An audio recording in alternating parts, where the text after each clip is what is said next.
എല്ലാവർക്കും നമസ്കാരം. സത്യം പറഞ്ഞാൽ എന്നെ വളരെ അത്ഭുതപ്പെടുത്തിയതും ഞെട്ടിപ്പിച്ചതുമായിട്ടുള്ള ഒരു അനുഭവം നമ്മുടെ ത്രിമധുരം ഗ്രൂപ്പിൽ തന്നെയുള്ളൊരു സഹോദരി അയച്ചു തന്നിട്ടുണ്ട്. ഇതിനു മുന്നേ ഒരു അനുഭവം അയച്ചു തന്നിട്ടുണ്ട് എന്നാണ് എന്നോട് പറഞ്ഞത്. അതിനുശേഷം ഇപ്പോൾ ഈ ഒരു അനുഭവം അയച്ചു തരുന്നുണ്ട്. എന്നോട് എൻ്റെ ശബ്ദത്തിൽ തന്നെ പറയാൻ പറഞ്ഞിട്ടുണ്ട്. ശബ്ദം വളരെ ഇഷ്ടമാണ്, അതുകൊണ്ട് ശബ്ദത്തിൽ തന്നെ പറയണമെന്ന് പറഞ്ഞു. ഞാനിത് വായിച്ചു നോക്കിയപ്പോൾ എനിക്ക് വളരെ എക്സൈറ്റഡ് ആയിട്ട് നിങ്ങളോട് പറയാനിരിക്കുകയാണ്. അപ്പോൾ കേട്ടു നോക്കിയാലോ. ഇനി അനുഭവത്തിലേക്ക് കടക്കാമെന്ന് പറഞ്ഞിട്ടാണ് ചേച്ചി രണ്ടാമത്തെ പാരഗ്രാഫ് തുടങ്ങുന്നത്. ഞങ്ങൾ തിരുവനന്തപുരത്ത് ഒരു ഫ്ലാറ്റിന്റെ 7ാമത്തെ നിലയിലാണ് താമസം. ഏകദേശം 10 ദിവസം മുമ്പ് ഞങ്ങളുടെ ഫ്ലാറ്റിന്റെ പുറകിലത്തെ ബാൽക്കണിക്ക് സമീപത്തായി ഒരു തേനീച്ചക്കൂട് വളരെ വേഗം രൂപപ്പെടുന്നത് ഞാനും മോനും നോക്കി നിൽക്കുകയാണ്. കുറഞ്ഞ സമയത്തിനുള്ളിൽ 2000-ലധികം തേനീച്ചകൾ ഉൾപ്പെടുന്ന ഒരു വലിയ സംഭവമായിട്ട് അത് മാറി. ഫോട്ടോ ഇതോടൊപ്പം അയക്കുന്നുണ്ട്. ഇത് കണ്ട ഉടനെ ഭയചകിതയായ ഞാൻ ഹസ്ബൻഡിനോട് ഓടിപ്പോയിട്ട് പറഞ്ഞു. അദ്ദേഹം വന്ന് നോക്കിയപ്പോൾ ഫ്ലാറ്റിലെ കെയർടേക്കറെ വിളിച്ചു കാണിച്ചു. അദ്ദേഹം പറഞ്ഞു, ഇതിനെ കൊന്നുകളയണം, അല്ലെങ്കിൽ അടുത്തുള്ള ഫ്ലാറ്റുകളിലേക്ക് പ്രവേശിച്ച് മറ്റുള്ളവർക്കും ഉപദ്രവമുണ്ടാക്കുമെന്ന്. ഞങ്ങൾ ബാൽക്കണിയിലേക്കുള്ള ഗ്ലാസ് ഡോറ് പൂട്ടിയിട്ടു, എന്തെന്നാൽ അത് വീട്ടിനുള്ളിലേക്ക് പ്രവേശിക്കാതിരിക്കാൻ. ആദ്യത്തെ വെപ്രാളം ഒന്നടങ്ങിയപ്പോൾ ഞാനും ഭർത്താവും കൂടി കാര്യങ്ങൾ ചർച്ച ചെയ്തു. ഏകദേശം 2000-ലധികം വരുന്ന ജീവനുള്ള ഈ പ്രാണികളെ കൊല്ലാൻ ഞങ്ങൾക്ക് മനസ്സ് അനുവദിച്ചിരുന്നില്ല. എൻ്റെ ഭർത്താവ് നിലത്തുകൂടെ പോകുന്ന ഒരു ഉറുമ്പിനെ പോലും ശ്രദ്ധയിൽപ്പെട്ടാൽ ചവിട്ടാതെ പോകാൻ ശ്രദ്ധിക്കുന്ന ആളാണ്. തുടർന്ന് ഞാൻ ഭഗവാനോട് പ്രാർത്ഥിച്ചു, കൃഷ്ണ, 48ഓളം താമസക്കാരുള്ള ഈ ഫ്ലാറ്റിൽ ഞങ്ങളുടെ ഫ്ലാറ്റിൽ വന്ന് ഇവ കൂട് വെച്ചല്ലോ. ഇവരെ കൊല്ലുന്ന മഹാപരാധം ഞങ്ങൾ ചെയ്യേണ്ടി വരുമല്ലോ.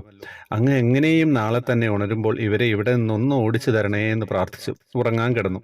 പിറ്റേന്ന് ഉണർന്നപ്പോഴും അവയ്ക്ക് മാറ്റമില്ല. കൂട് അതേപടി ഭീകരാവസ്ഥയിൽ അവിടെ തന്നെ ഉണ്ട്.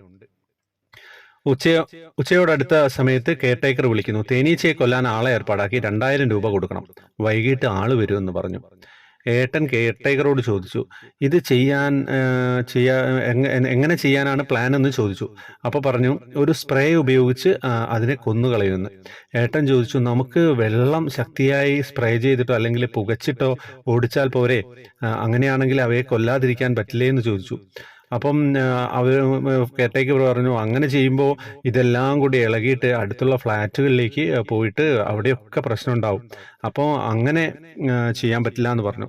അപ്പോൾ ഹസ്ബൻഡ് പറഞ്ഞു, ഒന്ന് വെയിറ്റ് ചെയ്യും, ഞാനൊന്ന് ആലോചിച്ചിട്ട് നിങ്ങളോട് പറയാമെന്ന് പറഞ്ഞു. ബാൽക്കണിയുടെ ഡോറ് തുറക്കുന്നതേ ഉണ്ടായിരുന്നില്ല. ഞങ്ങൾ തേനീച്ചകൾ ഒരു ഉപദ്രവത്തിനും വരാതെ അവിടെ തന്നെ ഇരിക്കുന്നുണ്ടായിരുന്നു. ഞങ്ങൾ 3-4 ദിവസം ഇതേ രീതിയിൽ തുടർന്നു. അങ്ങനെ ഞാൻ നിരന്തരം കൃഷ്ണനോട് പ്രാർത്ഥിച്ചു കൊണ്ടിരുന്നു, എങ്ങനെയോ ഒഴിഞ്ഞു പോകണേ എന്ന്. അങ്ങനെ 6ാമത്തെ ദിവസം വീണ്ടും കെയർടേക്കർ വിളിക്കുന്നു. മറ്റു വീടുകളിലേക്ക് പറന്നു ചെന്ന് അവർക്ക് ബുദ്ധിമുട്ടുണ്ടാകുന്നു എന്ന് പറഞ്ഞു. ഇതിനു പുറമെ ഏട്ടൻ രാവിലെ നടക്കാനിറങ്ങിയപ്പോൾ മറ്റൊരു ഫ്ലാറ്റിലെ താമസക്കാരെ ഏട്ടനോട് പറഞ്ഞു, ഇക്കാര്യത്തിൽ നിങ്ങൾ വേഗത്തിൽ തീരുമാനം എടുക്കണം. ഞാനും ഒരു കൃഷ്ണ ഡിവോട്ടിയാണ്. കൃഷ്ണൻ ഉപദ്രവമുള്ള ആളുകളെ കൊല്ലുന്നതുകൊണ്ട് കുഴപ്പമില്ല എന്നുള്ളത് കൃത്യമായിട്ട് പറഞ്ഞിട്ടുണ്ടല്ലോ. അതുകൊണ്ട് അതൊന്നും മനസ്സിൽ വെക്കാതെ അതിനെ നമുക്ക് ഇവിടുന്ന് ഒഴിവാക്കണം എന്ന് പറഞ്ഞു. തുടർന്ന് ഏട്ടനെ വീണ്ടും കെയർടേക്കർ വിളിച്ചു. ഏട്ടൻ പറഞ്ഞു, ഞാൻ കൊല്ലാനായി കാശ് തരില്ല, കൊല്ലാൻ പറയുകയില്ല. നിങ്ങൾ വേണമെങ്കിൽ എന്താണെന്ന് വെച്ചാൽ തീരുമാനിച്ചോളൂ. അസോസിയേഷൻ കൂടിയിട്ട് അങ്ങനെ ഇതിനെ കൊല്ലാൻ വേണ്ടി തീരുമാനിച്ചു. കഴിഞ്ഞ വ്യാഴാഴ്ച ഞാൻ പത്മനാഭസ്വാമി ക്ഷേത്രത്തിൽ പോയി തിരികെ വന്നപ്പോൾ ഏട്ടൻ പറഞ്ഞു, ഇന്ന് വൈകിട്ട് അവർ തേനീച്ചയെ കൊല്ലുമെന്ന്. ഇത് കേട്ട ഞാൻ കൃഷ്ണനോട് പറഞ്ഞു, എൻ്റെ പ്രാർത്ഥന നീ കേട്ടില്ലല്ലോ കണ്ണ. ജീവനുള്ള ആയിരക്കണക്കിന് പാവം പ്രാണികൾ ഇന്ന് പിടഞ്ഞു മരിക്കുമല്ലോ എന്ന് വീണ്ടും ഇത് പറഞ്ഞ് കണ്ണനോട് ഞാൻ പ്രാർത്ഥിച്ചു. ഏട്ടൻ പറഞ്ഞു, ഇത് വിട്ടുകളയൂ, നമ്മൾക്ക് ചെയ്യാൻ പറ്റുന്ന എല്ലാ കാര്യങ്ങളും കൊല്ലാതിരിക്കാൻ ചെയ്തു. ഇനി നമ്മുടെ കയ്യിലില്ല കാര്യങ്ങളെന്ന്. വൈകിട്ട് 6 മണിക്ക് കെയർടേക്കർ ആളെ കൊണ്ടുവരും കൊല്ലാൻ എന്ന് പറഞ്ഞു. അത് കാണണ്ട എന്ന് കരുതി ഞാനും മകനും കൂടെ 3:30 ആയപ്പോഴേക്കും 12 കിലോമീറ്റർ അകലെയുള്ള എൻ്റെ വീട്ടിലേക്ക് പോയി. ഇന്ന് അവിടെ നിൽക്കാം എന്ന് കരുതി. ഏട്ടൻ ഞങ്ങളെ കൊണ്ടാക്കിയിട്ട് 6 മണിക്ക് മുമ്പായിട്ട് വന്ന് കതക് തുറന്നു തരാമെന്ന് കെയർടേക്കറിനോട് പറഞ്ഞിട്ട് പോയത്. അങ്ങനെ ഒരു 5 മണിയായപ്പോൾ കെയർടേക്കർ വിളിക്കുന്നു. താഴെ നിന്ന് നോക്കിയപ്പോൾ കൂട് കാണുന്നില്ല. ഏട്ടൻ പറഞ്ഞു, ഞങ്ങൾ 3:30 വരുമ്പോൾ അത് അവിടെ ഉണ്ടായിരുന്നു. 7ാമത്തെ നിലയിലല്ലേ, താഴെ നിന്ന് നോക്കിയിട്ടല്ലേ ഉള്ളത്. തുടർന്ന് 5:45 ഏട്ടൻ വന്ന് ഫ്ലാറ്റ് തുറന്നു നോക്കിയപ്പോൾ എല്ലാ തേനീച്ചകളും ഒഴിഞ്ഞു പോയിട്ട് വെളുത്ത നിറത്തിലുള്ള കൂട് മാത്രം ഇരിക്കുന്നു. കൃഷ്ണ ഗുരുവായൂരപ്പ, സാക്ഷാൽ അങ്ങ് തന്നെയല്ലേ അവയെ പറഞ്ഞു വിട്ടത്, രക്ഷിച്ചത്. എൻ്റെ നിരന്തരമായ പ്രാർത്ഥന അങ്ങ് കേട്ട് കള്ളച്ചിരി ചിരിച്ച് ഇത്രയും ദിവസത്തോളം എന്നെ പറ്റിക്കുകയായിരുന്നില്ലേ. ഒരു ഒഴിഞ്ഞ കൂടിൻ്റെ ഫോട്ടോ ഇവിടെ വെക്കുന്നുണ്ട്. നമ്മുടെ ഭക്തി സത്യമാണെങ്കിൽ, ആവശ്യ സത്യമാണെങ്കിൽ അത് ഭഗവാൻ കാട്ടിത്തരിക തന്നെ ചെയ്യും. ആര് ജീവൻ എടുക്കാൻ തീരുമാനിച്ചാലും ഭഗവാൻ തീരുമാനിച്ചാൽ മാത്രമേ അത് സാധ്യമാവുള്ളൂ.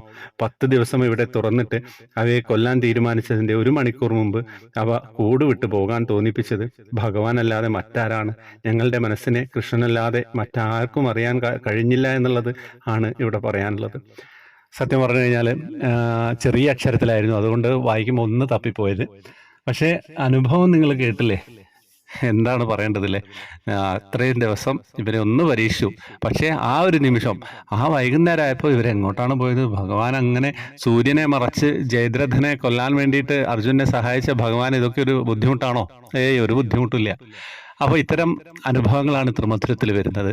തൃമധുരത്തിൻ്റെ ഈ അനുഭവം നിങ്ങളിലേക്ക് സമർപ്പിക്കുകയാണ്. ഈ വൈശാഖ മാസത്തിൽ കൃഷ്ണവിഗ്രഹം വാങ്ങേണ്ടവർക്ക് ലിങ്ക് കൊടുക്കുന്നുണ്ട്. പിന്നെ വാട്സപ്പ് ഗ്രൂപ്പിൽ ജോയിൻ ചെയ്യേണ്ടവർക്ക് വാട്സപ്പിൽ വന്നാലും, എൻ്റെ ഈ നമ്പറിൽ വാട്സപ്പിൽ വന്നാൽ, യൂട്യൂബ് പ്രീമിയം മെമ്പേഴ്സിനാണ് ഇപ്പം വാട്സപ്പ് ഗ്രൂപ്പിലേക്ക് എൻട്രി കൊടുക്കുന്നത്. നമുക്ക് 1000-ഓളം ആളുകൾ ആവാറായിട്ടുണ്ട്. അതുകൊണ്ടാണ് അങ്ങനെ ഒരു റെസ്ട്രിക്ഷൻ വെച്ചത്. പ്രീമിയം മെമ്പർഷിപ്പ് എടുക്കുന്നവർക്കാണ് വാട്സപ്പിലേക്ക് വരിക. അപ്പം എല്ലാവരും ഗ്രൂപ്പിലൊക്കെ ആക്റ്റീവ് ആവുക. ഹരേ കൃഷ്ണ.